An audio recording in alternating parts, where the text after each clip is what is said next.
All right, kind of a disappointing game last week. Not really disappointing, but one loss there down to Level Christian. Yeah, we didn't solid performance by your pitching also. Yeah, we didn't play our best baseball. That's for sure. There are some things that we've been talking about all year that I've seen.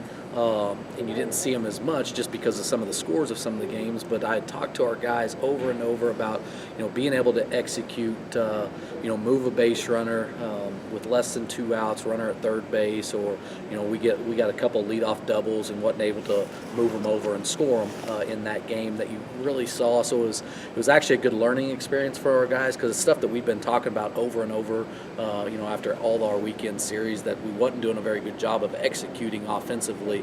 And it was, you were really able to see that against that Lubbock Christian on Tuesday, and it cost us a game. I mean, if we played good defense and were able to move runners, even without just a base hit, just move runners, play the game of baseball, the little things, I think we win that game 5-1. But instead, we lose a game 3-2, and that's baseball. Concerning that you're not going to play for 10 days going into conference. Yeah, but I think we've prepared well.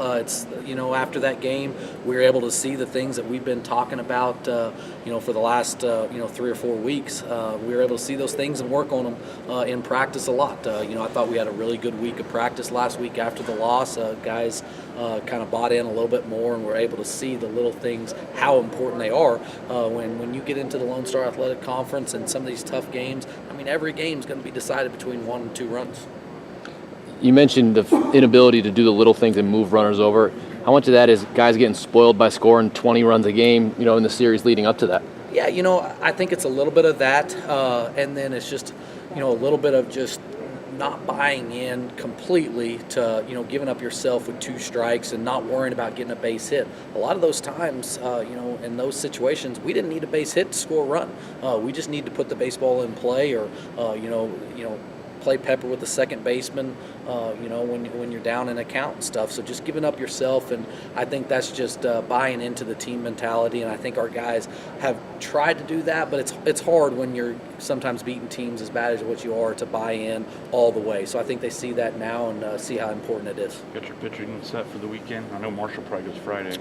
Yeah, we hadn't completely decided on what we're going to do now that the game was canceled for tomorrow because we were planning on throwing Marshall a couple innings tomorrow. So hadn't talked with Coach Hall yet about the exact rotation, but Marshall will definitely be in there at one of the games. A 4-game set against Tarleton down at their place. A tough place to play. Kind of take us through the series. Yeah, they're really good. I think they're 10-2 right now, coming off a sweep of Arkansas Fort Smith, a really good team. Tarleton's, I think, one of the best teams in the region this year. Their coaches do a really good job there, so expect a battle. This is probably one of their most talented team I'm hearing, and but I like the team that we're going in with as well. So I think it's going to be 4 really tough games that'll probably be decided between 1 or 2 runs. This conference seems loaded. Angelo, Kingsville always. Now you say Tarleton. Yeah. There's no really weeks off. Yeah, absolutely. You look at our conference standings. I don't think any team that's got more than 3 losses right now. It's definitely probably the strongest the conference has been in a couple years. So expect a dogfight every game.